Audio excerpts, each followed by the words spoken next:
Welcome back, everyone. Today we're making a Slim Fanny Pack. And this bag measures in at 11 by 6.5 with a 3.5-inch depth, making it the perfect size to slide under your coat and fit all your daily essentials. And this bag is also very easy to make, so if you're new to sewing, you should have no problem following the easy step-by-step instructions. With all that being said, don't forget to grab the PDF pattern and let's get started. Getting started with supplies, you'll need a 1/2 yard for your main fabric, and realistically you can use any style of fabric for this project. I'm going to be using a vinyl, so it's going to be similar to using a leather. It can be a little bit tricky to use, so if you're new to sewing, I recommend using a canvas, denim, or twill. These are a little bit more flexible, and that kind of makes it easier when you're adding the pockets. But like always, get creative with it and use whatever fabric that's really going to make your design come together. You'll need a 1/2 yard for your secondary fabric, and this is going to be for the lining on the inside of the bag and the pockets. I'm going to be using a lightweight nylon, and I really recommend using something on the lighter weight side because once you start stacking all these layers together at the end, it can be a little bit tricky to sew. So just keep that in mind when you're picking out your secondary fabric. You'll need 1 to 2 yards of 1.5-inch width webbing. Going along with that webbing, you'll need 1 buckle and 1 strap slider. Since I'm using 1.5-inch width webbing, I'm going to get the same size buckle and strap slider. You'll need 2 zippers, 1 12-inch and 1 8-inch. And you don't need that exact size, you just need it around that size because we're going to be trimming these down once we sew them on. I'm actually going to be cutting mine off of a zipper roll. I found this was a great way to go. It comes in a bunch of different colors and it really helps reduce the waste. You'll need 1 to 2 snaps, and this is going to be used for the flat pocket up front. I'm going to be using a magnetic closure. I like how these ones work and they're easy to use. Again, it comes down to the style of bag you want. Sometimes the closure adds a little bit of detail, so it's something to think about, but we'll get more into that once we start making the bag.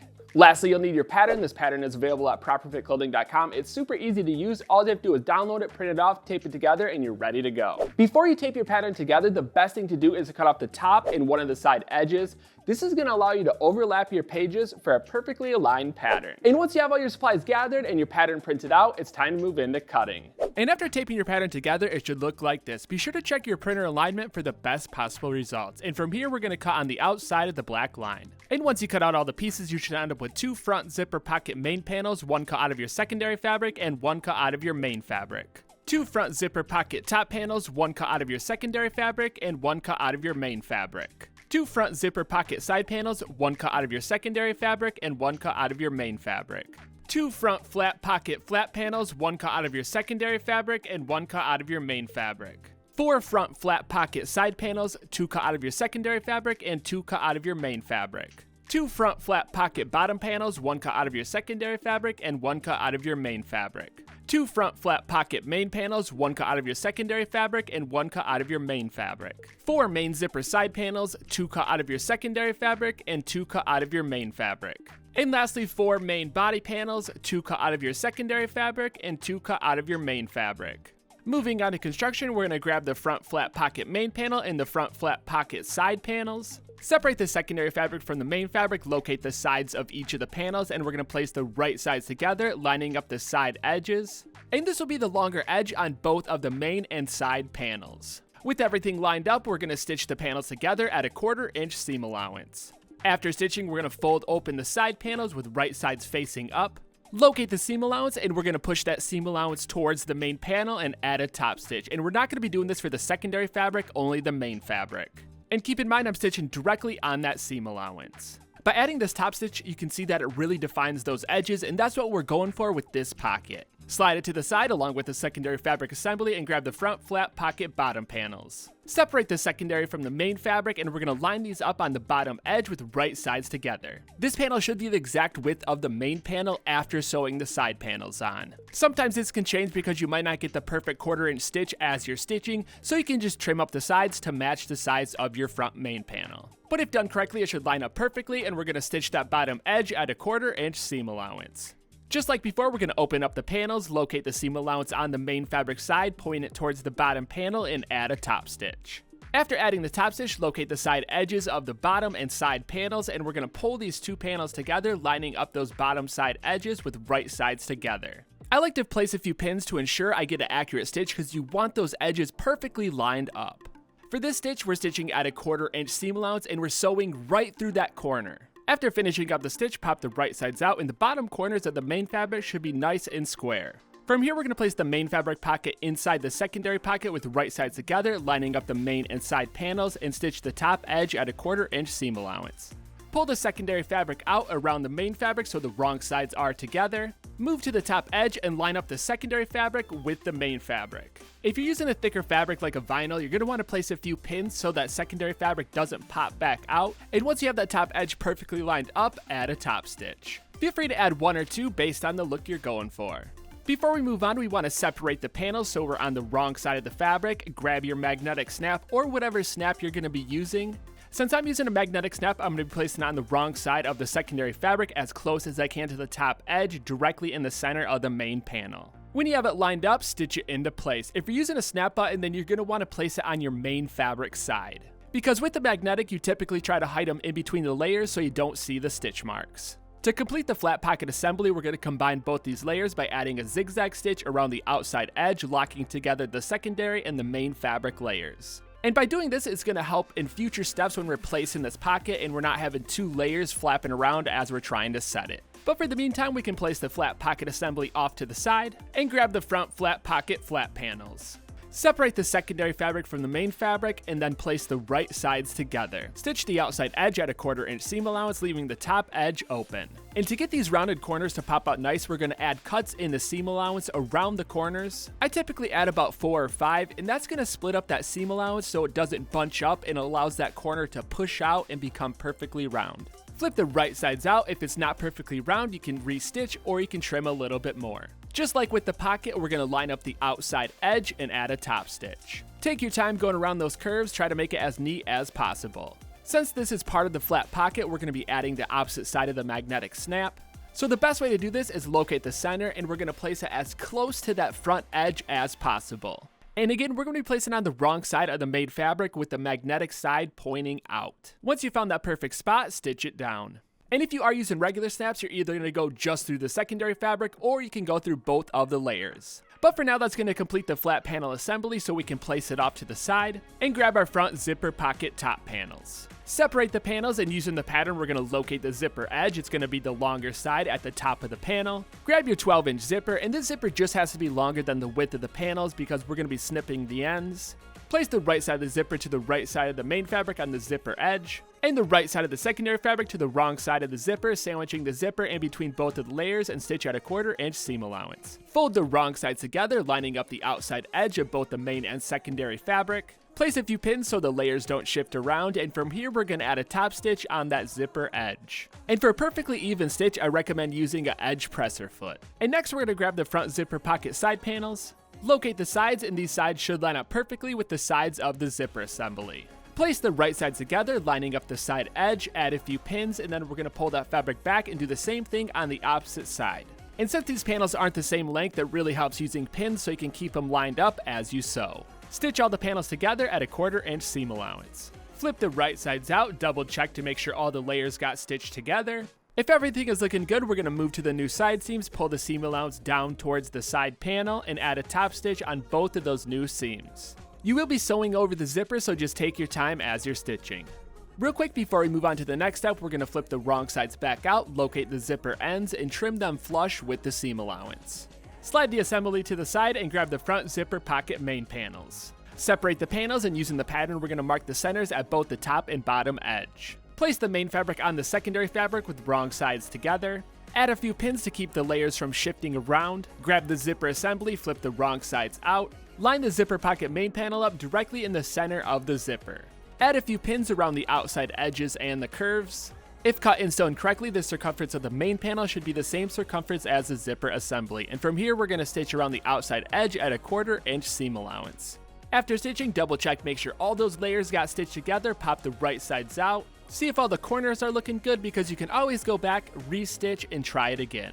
But anyways, moving on, the next step, we're going to flip the wrong sides out and clean up those outside edges by adding double fold bias tape. And I'm going to run you through a few different techniques you can use when it comes to adding the bias tape. The first method is using a bias tape making kit. In this technique, you make your own double-sided bias tape to the size and fabric you want to use. All you do is cut your strips, feed it through your folder, and press it when it comes out the folder. It's very easy to do, and you get to customize the bias tape to your exact measurements. The second technique is using a double fold bias tape binder. This is the most efficient technique. You cut your strips, feed it through your binder, and sew it directly to your raw edge. And the last technique is using pre-made double fold bias tape.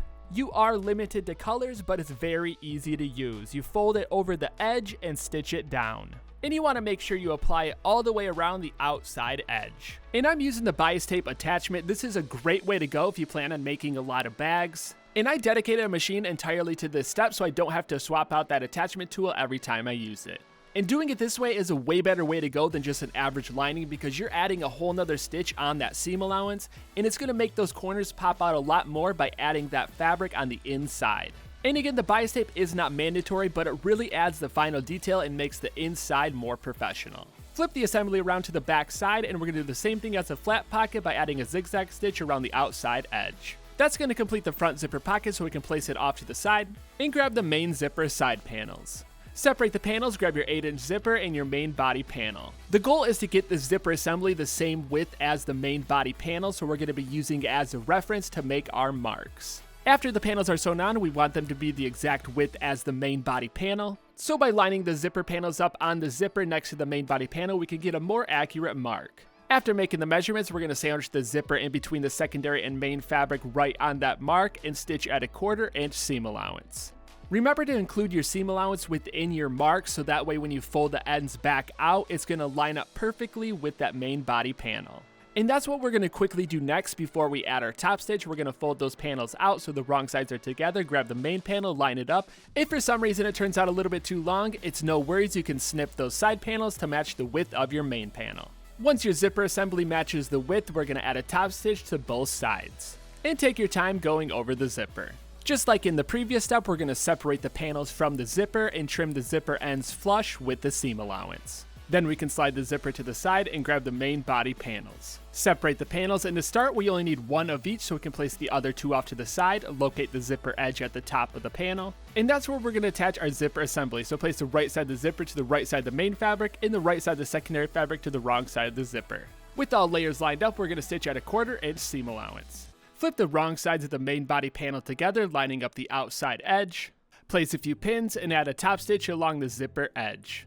Another quick tip, try matching your thread color to your fabric color to hide any imperfections within that top stitch. Separate the secondary fabric from the main fabric, and using the pattern, we're going to locate the pocket placement guides. And these are centering placement guides, so the pocket edge is not going to fit exactly around that outside edge. These are mainly used as a reference so we can get that pocket perfectly square and aligned. But before we add the pocket to the main body panel, we want to prepare it by rolling the edge over a 1/4 inch. Typically I would use a press, but since this is a vinyl material, it's not going to press that well, so I'm going to be placing pins around the outside edge.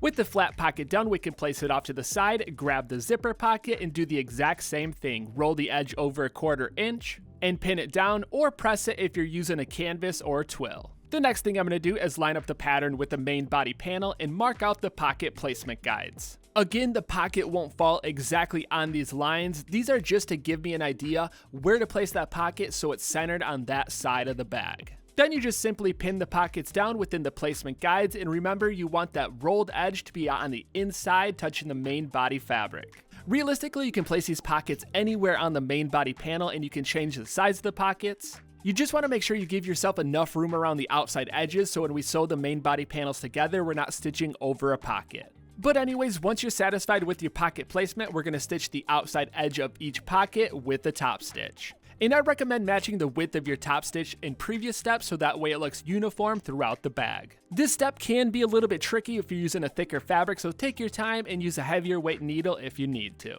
And if the pockets don't line up after stitching, you can always de-thread and try again. It's also important to double check to make sure you have a 1/4 inch seam allowance around the outside edge before moving on to the next step.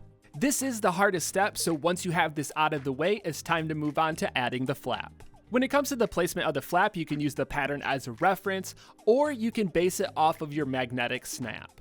Because the end goal is to get those magnetic snaps to line up, so you might have to move it around, snap it together, and see how it lines up, and then use that to get the correct position. And then we're going to stitch at a 1/4 inch seam allowance. After stitching, close the pocket flap and see if the snap lines up. If it closes correctly, then we're going to move to the top side of the flap and add a top stitch. If it didn't line up, then you want to de-thread and try again. And this step may vary based on where you place that snap. Not everyone's going to place it in the exact spot, so you kind of have to play around with it, find the alignment, and what works best with your closure. But anyways, moving on, we're going to grab the second two main body panels. Locate the zipper edge, and we're going to sew that edge to the opposite side of the zipper assembly. Place the right side of the main fabric to the right side of the zipper and the right side of the secondary fabric to the wrong side of the zipper. Pin the layers together and stitch at a 1/4 inch seam allowance. Fold the panels back so the wrong sides of the fabric are together, line up the outside edge, and add a top stitch. Since this is the main pocket, you want to try to make it as neat as possible because it's going to be front and center. Cut 2 1-yard strips of 1.5 inch width webbing. I recommend going a little bit longer like this because we can always trim them down in later steps once we get them attached and you can try it on.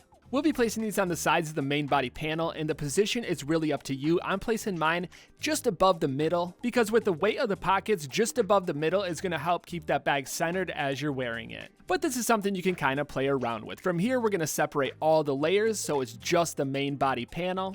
Place the right side of the webbing to the right side of the main fabric with about a 1/2 inch hanging off the edge. Place the second strip on the opposite side and make sure it's perfectly lined up with the first strip.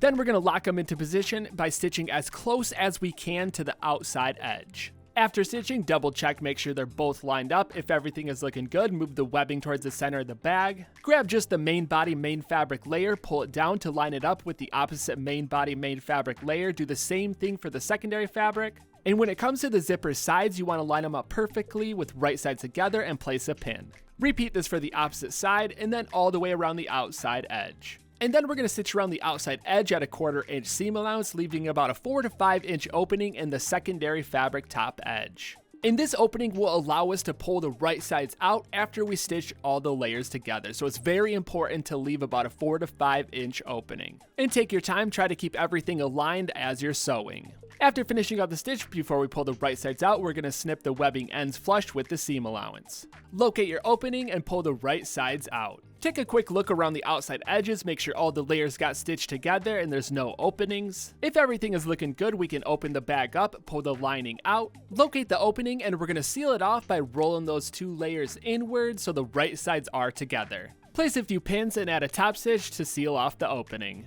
And matching your thread color to your fabric color helps hide that stitch on the inside of your bag. Put the lining back inside the bag, zip it closed, and find both of the webbing ends. I'm going to be using a standard buckle as my closure. It's a 1.5 inch width to match my 1.5 inch width webbing. It's very easy to install. You want to start by adding your strap slider and sliding it down about 1 foot to 1.5 feet. Next, feed that same end through your buckle opening. Give yourself a little bit of slack in your strap slider. Just enough so you can feed that webbing end up back through your strap slider from the back opening to the front opening. Pull the webbing end down about 2 to 4 inches, roll it over twice, and pin it down. And once you have one side ready, we're going to move to the second strap, feed it through the opposite side of the buckle, and this time we're just going to feed it through both of the openings, roll it over twice, and pin it down. From here, we're going to add a tack stitch to the rolled edges on both sides of the buckle. For the strongest strap outcome, I recommend doing a couple bar tack stitches or even a box. At this point, it's best to try the bag on, see how the strap fits, because you can always dethread it, trim it down, and make it custom to your measurements. Moving on to the final step, and that's branding. I add little leather strips secured down by double-sided rivets. Another fun thing you can add are zipper pulls. I use leather strips for these as well. You can buy them separately or make them yourself. And the fun thing about this bag is that you can actually customize the pocket sizes for your functionality purpose, add more pockets, or just one large pocket. So have some fun with it. And there you have it, your fanny pack is complete. Hopefully yours turned out good. I know working with different materials like leather or vinyl, it might get a little bit tricky, but luckily this is an easy pattern that you can dethread and try it a few times to really dial it in. And you can also add different pockets and place them wherever you want on those front and back panels. But like always, I want to see what you come up with, so tag me on Instagram at Properfit Clothing, and until then, I'm going to keep the videos coming at you, so I'll see you next time.